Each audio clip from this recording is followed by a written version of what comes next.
Honeymoon murder case ఛార్జ్షీట్లో విస్తుపోయే నిజాలు.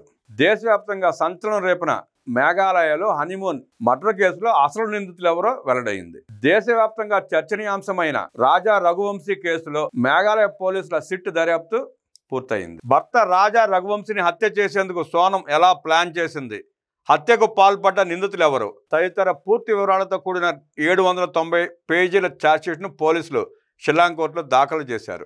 రాజా రఘువంశీ భార్య సోనం, ఆమె ప్రియుడు కుష్వాహాతో పాటు మరో 3 ఛార్జ్షీట్లో నిందితులుగా చేర్చారు. ప్రస్తుతం 5 నిందితులు జ్యుడిషియల్ కస్టడీలో ఉన్నారు. ఇండోర్ వ్యాపారవేత్త రాజా రఘువంశీ హత్య కేసులో మేఘాలయ పోలీసులు ప్రత్యేక దర్యాప్తు బృందం సుదీర్ఘ దర్యాప్తు అనంతరం కోర్టులో 790 పేజీల ఛార్జ్షీట్ దాఖలు చేసింది. దర్యాప్తులో పోలీసులు కాల్ రికార్డులు, లొకేషన్ డేటా, సాక్షుల వాంగ్మూలాలతో సహా అనేక ఆధారాలను సేకరించారు. వీటితో పాటు ఫారెన్సిక్ నివేదికలను ఛార్జ్షీట్లో చేర్చారు. పోలీసులు తెలిపిన వివరాల ప్రకారం రాజా భార్య సోనం రఘువంశీ, ఆమె ప్రేమికుడు రాజ్ కుష్వాహా ఈ హత్య కేసులో ప్రధాన సూత్రధారులుగా ఛార్జ్షీట్లో పేర్కొన్నారు.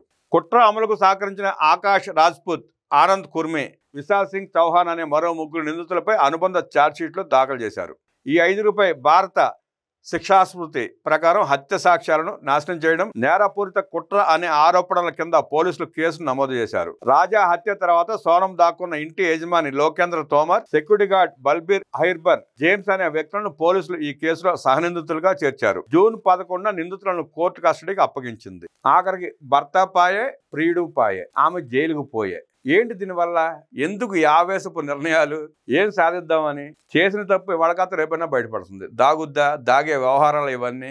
ఇలాంటి హత్యలు చేసే ముందు 10 నిమిషాలు ఆలోచించుకుంటే ఎవరికైనా తట్టే ఆలోచనలు వస్తాయి. చేయటం ఎందుకు, జైళ్ళలో మగ్గటం ఎందుకు?